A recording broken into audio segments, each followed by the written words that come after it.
লাখো কোটি শুকর যে আল্লাহ রাব্বুল আলামিন আজ পবিত্র জুমার দিন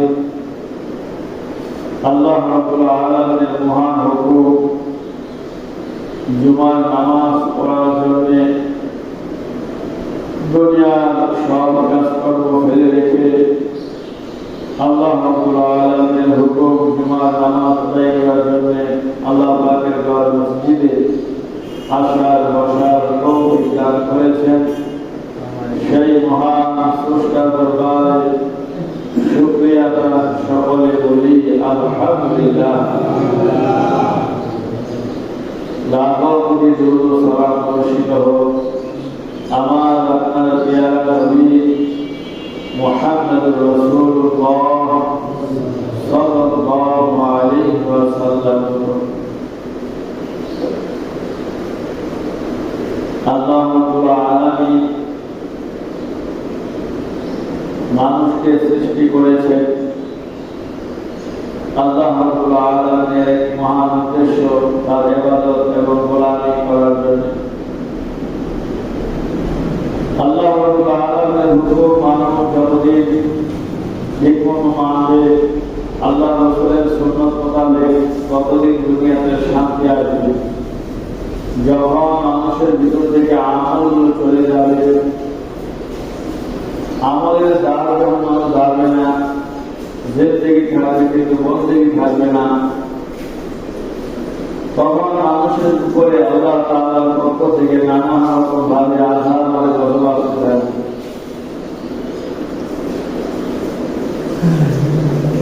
আল্লাহ রাব্বুল আলামিন বলেন, যাহারাল ফাসাদু ফিল বাররি ওয়াল বাহরি বিমা কাসাবাত আইদিন নাস। আমি চাই না আমার কোনো বান্দা বা বান্দিকে বিপদ দিতে, কোনো সমস্যার ক্ষেত্রে, কিন্তু যা কিছু বিপদ আপদ আসে জল এবং স্থল থেকে, এই সব হচ্ছে মানুষের দুই হাতের কামাই। কামাই বলতে যা আল্লাহ তাআলা যেভাবে চলতে বলেছেন আমরা সেভাবে না চলার কারণে, আল্লাহ যা করতে বলেছেন তা না করার কারণে, আল্লাহ এবং রাসূলের হুকুমকে অমান্য করার কারণে আমাদের উপর বিভিন্নভাবে আযাব গজব, বিভিন্ন সমস্যা অসুবিধা আমাদের উপরে আসে। এই দুনিয়া ক্ষণস্থায়ী জিন্দেগি নির্দিষ্ট সময় আল্লাহ তাআলা প্রেরণ করেছেন। নির্দিষ্ট সময় যখন শেষ হয়ে যাবে, পৃথিবীর কোন শক্তিশালী কোন ক্ষমতাবান ব্যক্তি নাই আর একটা মিনিট দুনিয়াতে সে বেঁচে থাকবে তার নিজস্ব পাওয়ার দিয়া, ক্ষমতা দিয়া। এক সময় মতো মানুষকে বিদায় হয়ে যেতে হবে।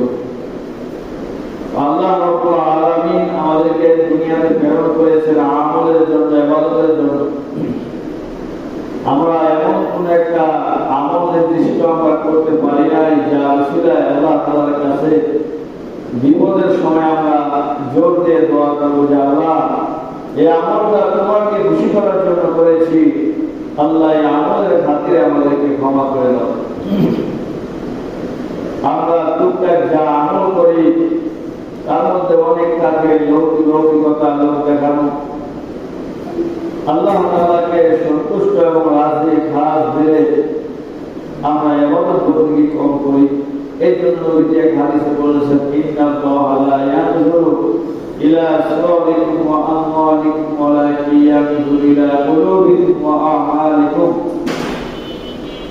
আল্লাহ রাব্বুল আলামিন বান্দার চেহারা, স্বরূপ, আকৃতি, ধর্ম, এগুলোর দিকে তাকান না। আল্লাহ সুবহানাহু ওয়া তাআলা বান্দার অন্তরের দিকে এবং তার আমলের দিকে তাকান। বান্দার আমলটা কত ভালো, কত সুন্দর, আমলগুলো আল্লাহ তাআলাকে রাজি আর খুশি করার জন্য করছেন কিনা। আল্লাহ তাআলা মানুষের দিল, আল্লাহ রাব্বুল আলামিন মানুষের অন্তর এবং তার আমলের দিকে তাকান।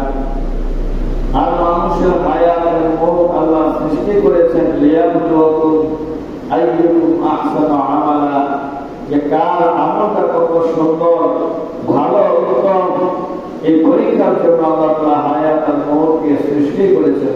সুবহানাল্লাহ। আল্লাহ তাআলার কোরআন কারীমের একটি সূরা কয়েকটি আয়াতের আমলের আলোচনা আজকে করব।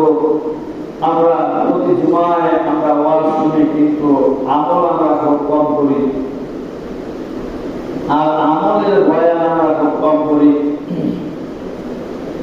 এই জন্য আমরা আমল যদি না করতে পারি, সারা রাত ওয়াজ বয়ান শুনেও কোনো কাজ আসবে না। যে কেউ কথা বলো, নিয়ত করতে হবে সে কি কথা বলতেছে, আমলের নিয়ত সত্য হবে, তাহলে আমার আপনার জীবনে কাজ আসবে। আপনাদের সামনে কোরআনুল কারীমের 59 নম্বর সূরা সূরাতুল হাসর, হাসরের শেষ দিন আয়াত থেকে আমি তেলাওয়াত করেছি দুটো আয়াত। আজকে সূরাতুল হাসরের শেষের 3টা আয়াতের আলোচনা করব সংক্ষিপ্ত আকারে ইনশাআল্লাহ। আমরা অনেকেই সূরাটা পারি, শেষের 3 আয়াত আমরা অনেকেই পারি, কিন্তু আমল আমাদের মধ্যে নাই। আল্লাহ রাব্বুল আলামিন এককটা সূরার ভিতরে একক রকমের আলোচনা করেছেন।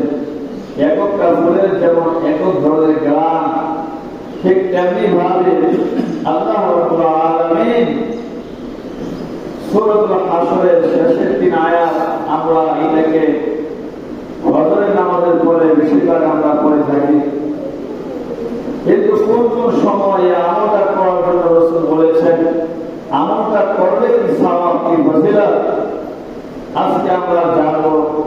এবং এই শেষের 3টা আয়াতের এত ফজিলত কেন হয়েছে। আল্লাহ রাসূল সাল্লাল্লাহু আলাইহি ওয়াসাল্লাম বলেন, সূরাতুল হাসরের শেষের 3টা আয়াতে কারিমা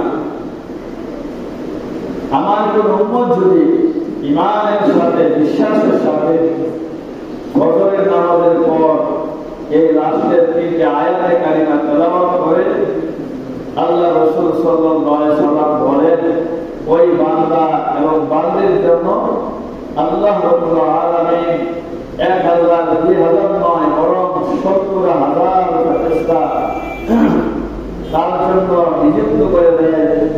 ওই ফেরেশতাদের সারা দিন একই কাজ, শুধুমাত্র ওই বান্দার মাগফিরাতের দোয়া করা। সুবহানাল্লাহ।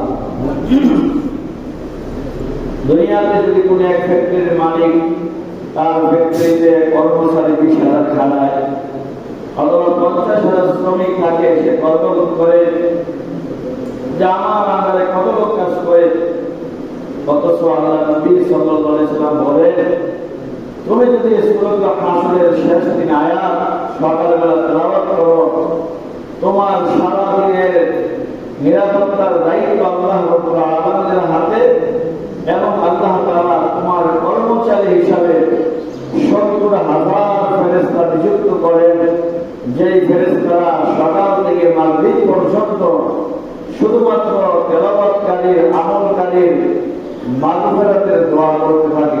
সুবহানাল্লাহ।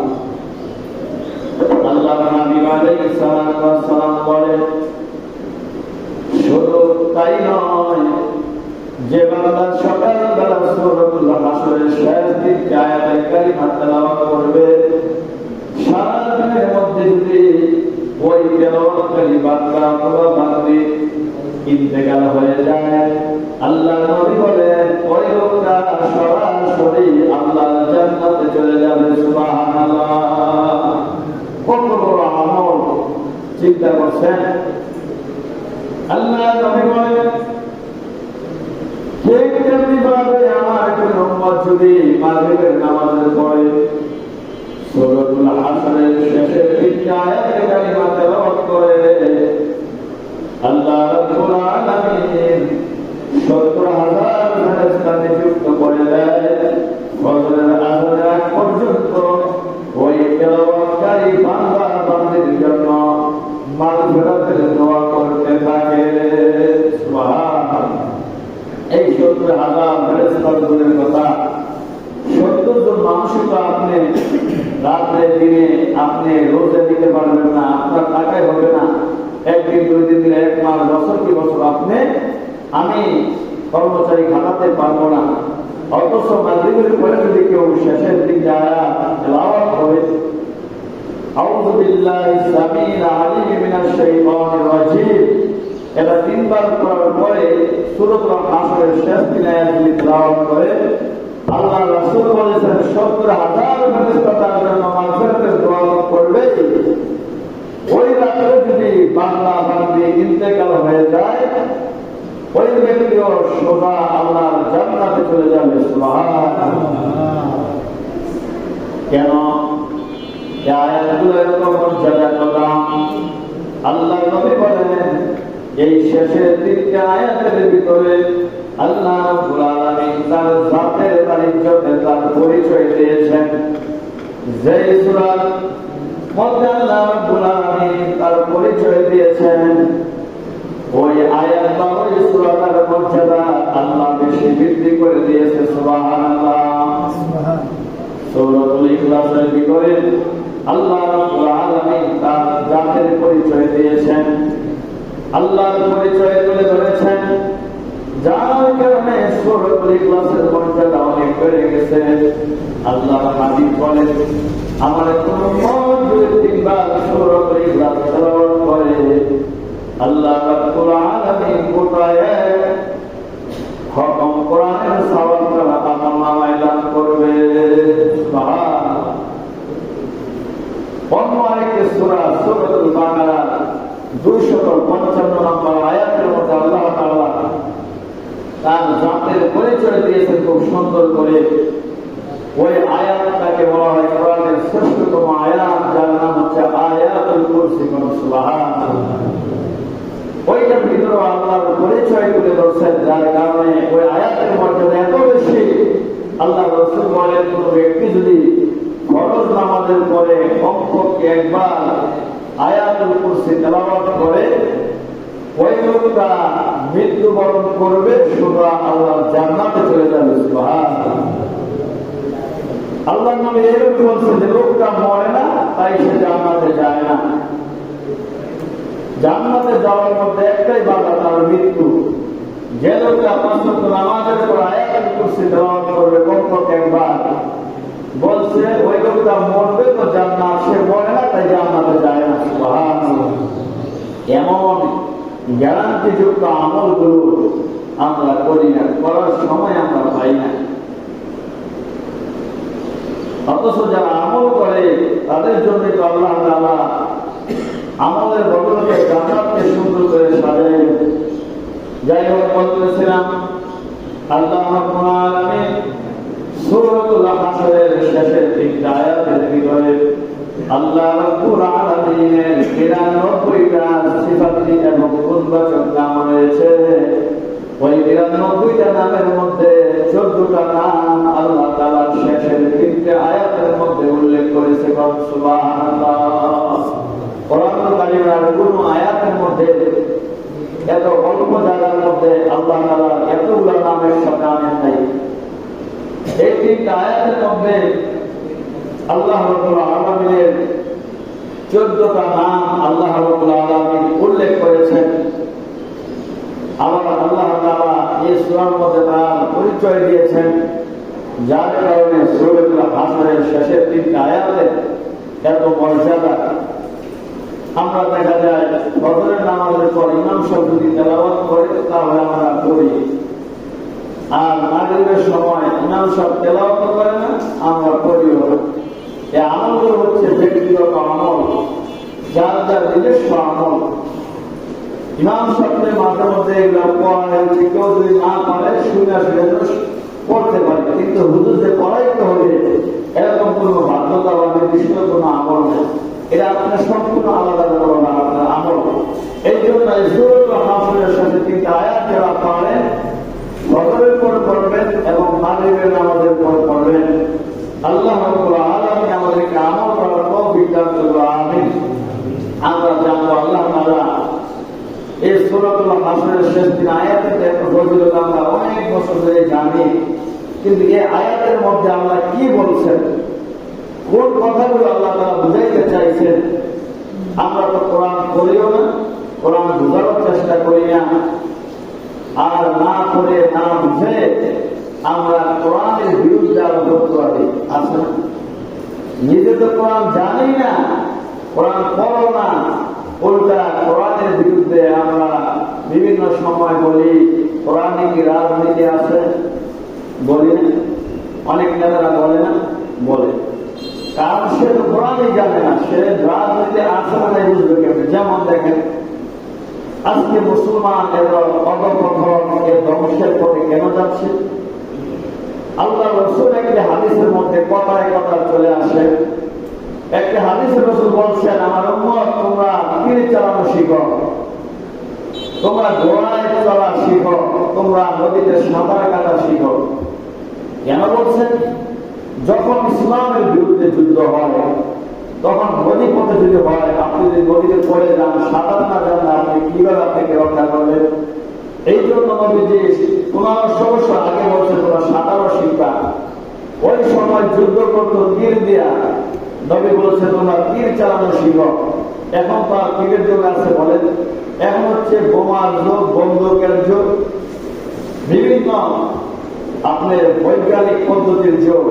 অতএব ইসলামের দুশ্মনেরা যে জিনিস দিয়ে আপনার উপর আক্রমণ করবে, উল্টো ওই জিনিসগুলো আপনি তাদের প্রতি নিক্ষেপ করতে পারেন, আপনি প্রতিরোধ করতে পারেন, ওই জিনিস আপনাকে শিখতে হবে।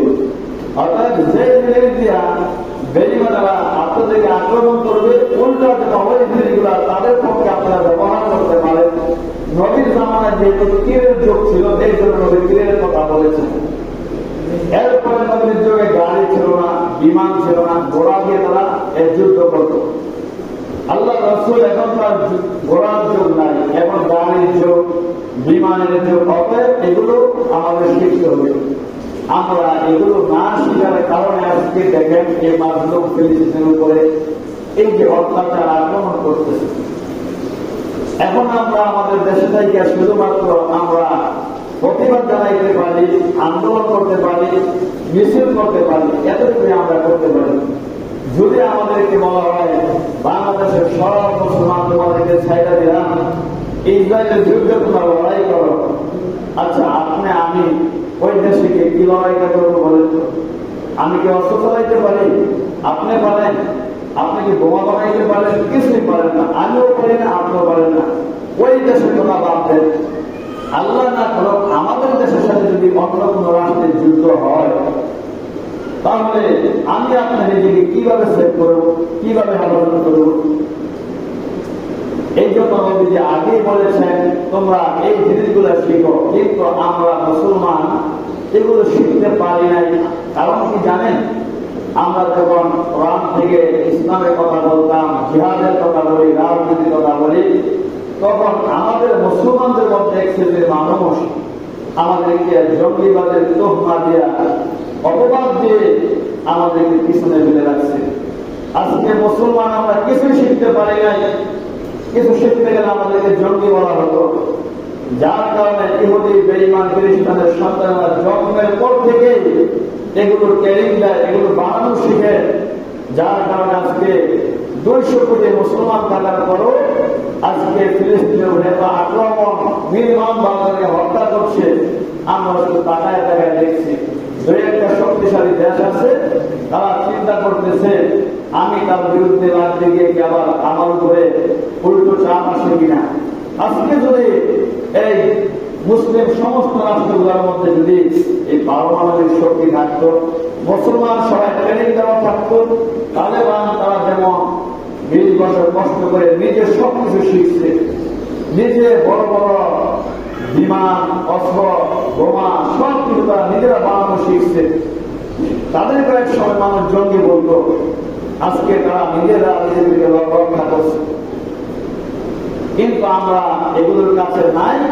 উল্টো আমরা যদি একটু মাশাআল্লাহ বা জিহাদের বিষয়ে মানুষকে উদ্বুদ্ধ করতে চাই, আমাদের দেশের নামদারি মুসলমানেরা বলে হুজুররা খালি মসজিদে নামাজ পড়াইব, মানুষকে নামাজের কথা বলবো, তারা আবার কেন জিহাদের কথা, নির্বাচনের কথা, কেন ভোটাভুটির কথা এগুলো বলে। এগুলো হচ্ছে ইহুদি বেঈমান খ্রিস্টানদের কথা। কারণ এগুলো বললেই তো মুসলমানদের এই অবস্থা কিছু। এই জন্য আল্লাহ রাসূল সাল্লাল্লাহু আলাইহি ওয়াসাল্লাম 1500 বছর আগে বলেছেন তোমরা শত্রু তোমাদেরকে আক্রমণ করে যে জিনিস দিয়া, ওই জিনিসগুলো তাদের বিরুদ্ধে তোমরা প্রতিহত করার ওই কৌশল তোমরা শিখো। সুবহানাল্লাহ। তাহলে আল্লাহ এবং রাসূল কিন্তু আমাদেরকে বলে গেছেন, আমরা না শিখার কারণে আজকে এই অপমান অপদস্থ সমস্ত আমাদের উপরে আঙ্গুল করে বেঈমানের বাচ্চারা কথা বলার সাহস পায়। যাই হোক, আল্লাহ রাব্বুল আলামিন সূরাতুল হাসরের মধ্যে কি বুঝাইতে চেয়েছেন? আল্লাহ রাব্বুল আলামিন সূরাতুল হাসরের শেষ তিন আয়াতের ফজিলত সকালবেলা যদি পড়ে ৭০,০০০ ফেরেশতা আপনার জন্য কাজ করবে, আপনার মাগফিরাতের দোয়া করতে থাকবে, আপনার নিরাপত্তার জন্য আল্লাহ জিম্মাদারি হয়ে যাবেন।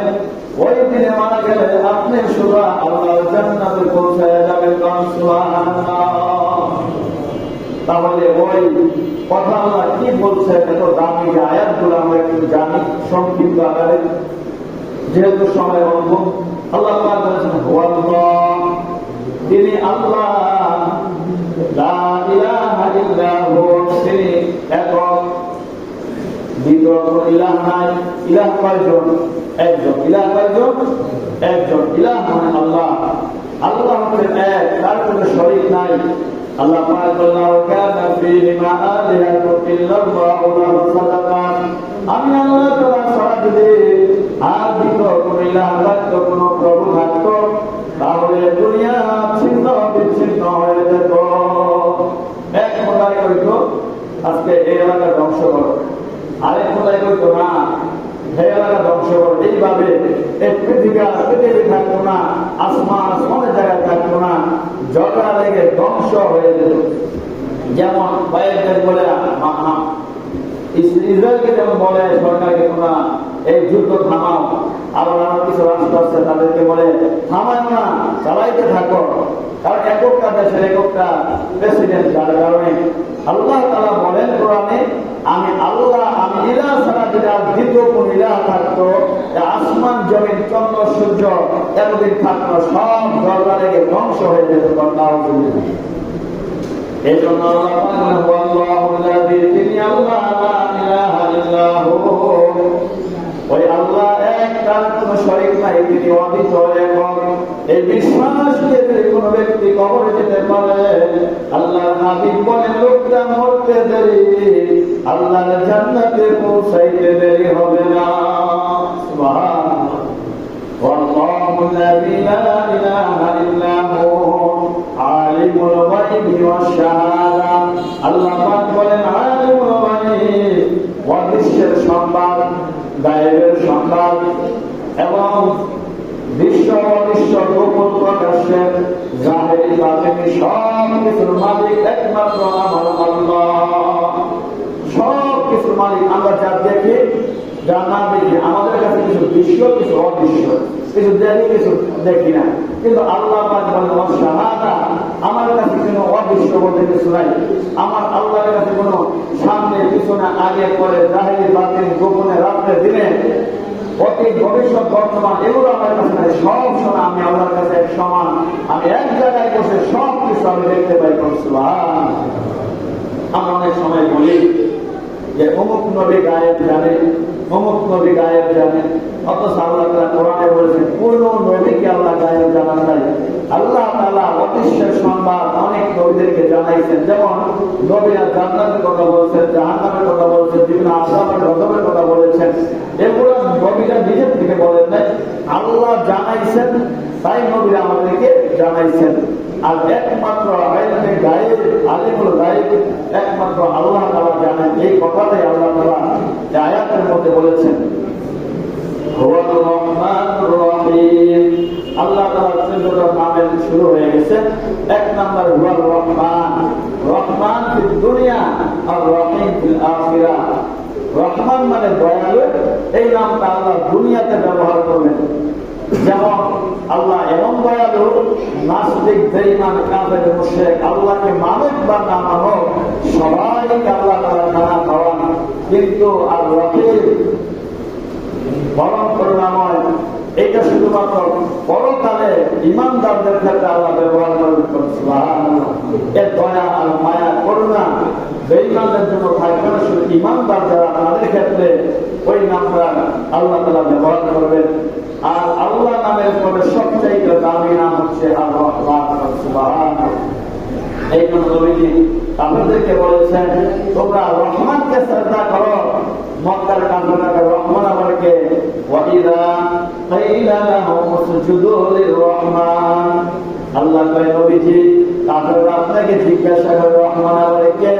আমি রহমানের নামে কোরআনুল কারীমে একটা সূরা নাযিল করে দিলাম আর-রাহমানু আল্লামাল কুরআনা খালাকাল ইনসানা আল্লামাহুল বায়ান।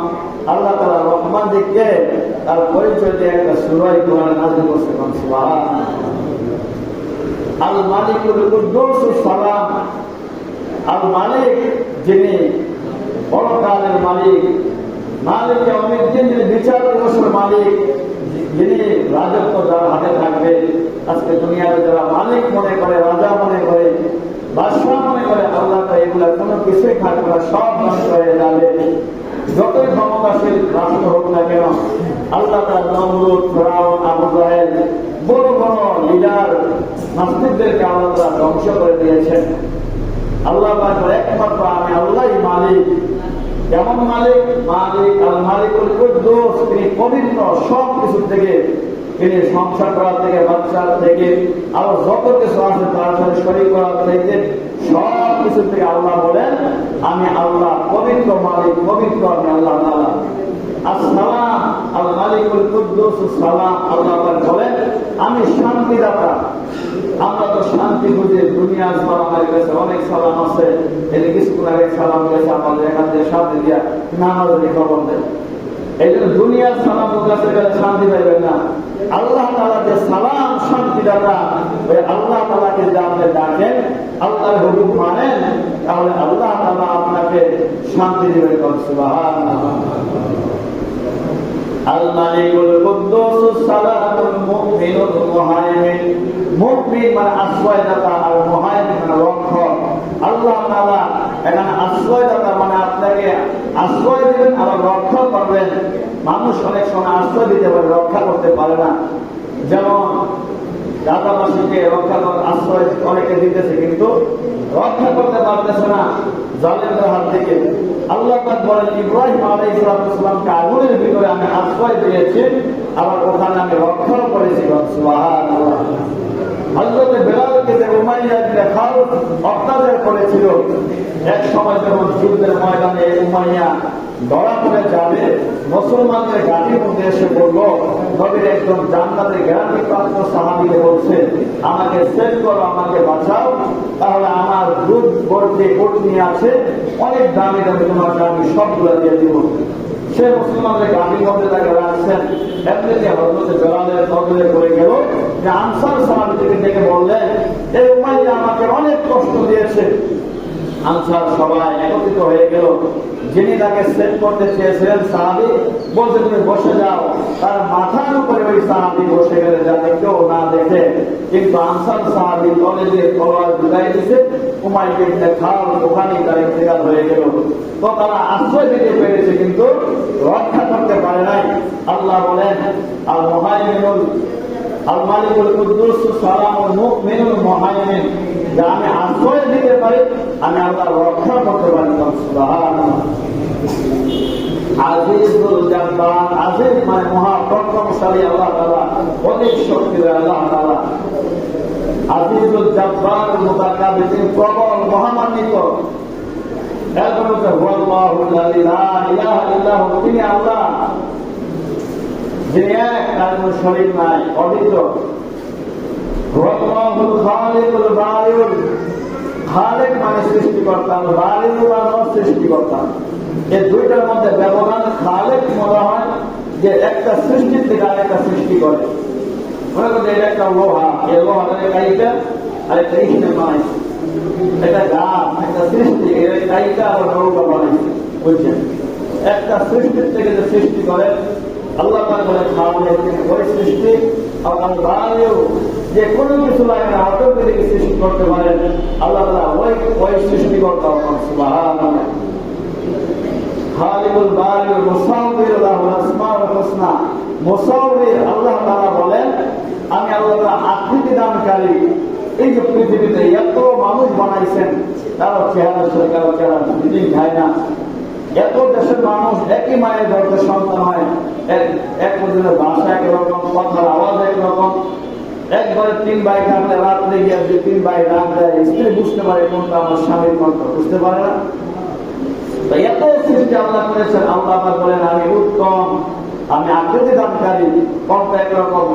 এত কোটি কোটি মানুষ, আমার নিজের 5টা আঙ্গুলের ফিঙ্গারপ্রিন্ট, একটা ফিঙ্গারপ্রিন্ট এক রকম হয়।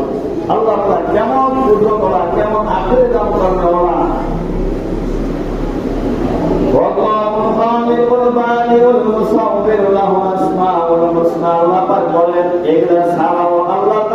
অনেকগুলা গুণবাচক নাম রয়েছে, প্রায় 99টা নাম। আসমাউল হুসনা, আল্লাহুল খালিকুল বাদিউল মুসাব্বির, লাহু আসমাউল হুসনা। তারপরে ইউসাব্বিহু লাহু মা ফিস সামাওয়াতি ওয়াল আরদ, ইউসাব্বিহু, যে আল্লাহর প্রশংসা করে, ফিস সামাওয়াতি ওয়াল আরদ, আসমান জমিনে যা কিছু আছে সব কিছু আল্লাহর প্রশংসা করে, আল্লাহর তাসবিহ করে, আল্লাহর জিকির করে। সুবহানাল্লাহ। ওয়া হুয়াল আজিজুল হাকীম, আল্লাহ আজিজ, পরাক্রমশালী, ক্ষমতাশালী, হাকিম, তিনি বিচারক, জ্ঞানী। এই যে এত সুন্দর সুন্দর কথা আল্লাহ 3টা আয়াতে বললেন, এবং এই 3টা আয়াতের মধ্যে আল্লাহ 14টা নাম ব্যবহার করছে। সুবহানাল্লাহ। এই জন্য এই আয়াত 3টার এত মর্যাদা। নবী কয় ফজরে পরে কেউ পড়বে, 70,000 ফেরেশতা তার মাগরিবের দোয়া করে মাগরিব পর্যন্ত, ওই দিনে মারা গেলে সুরা জান্নাতি। তো মাগরিবের নামাজের পরে 3টা আয়াত তেলাওয়াত করবে, সারা রাত ফজর পর্যন্ত 70,000 ফেরেশতা আল্লাহ নিযুক্ত করবে, ওই বান্দাকে সেভ করবে, এবং ওই বান্দা যদি ওই রাতে মারা যায় আল্লাহ সুরা জান্নাত দান করবেন। সুবহানাল্লাহ। শুধুমাত্র আমলের নবী আরেকটা হাদিসে বলেন, 5 ওয়াক্ত নামাজের পরে 33 বার তো সুবহানাল্লাহ আলহামদুলিল্লাহ আছেই। বলছে অন্তত তোমরা এতদিন না পারলো, অন্য একটা হাদিসে মাত্র 10 বার, 1 মিনিট করে লাগে। 10 বার সুবহানাল্লাহ, 10 বার আলহামদুলিল্লাহ, 10 বার আল্লাহু আকবার।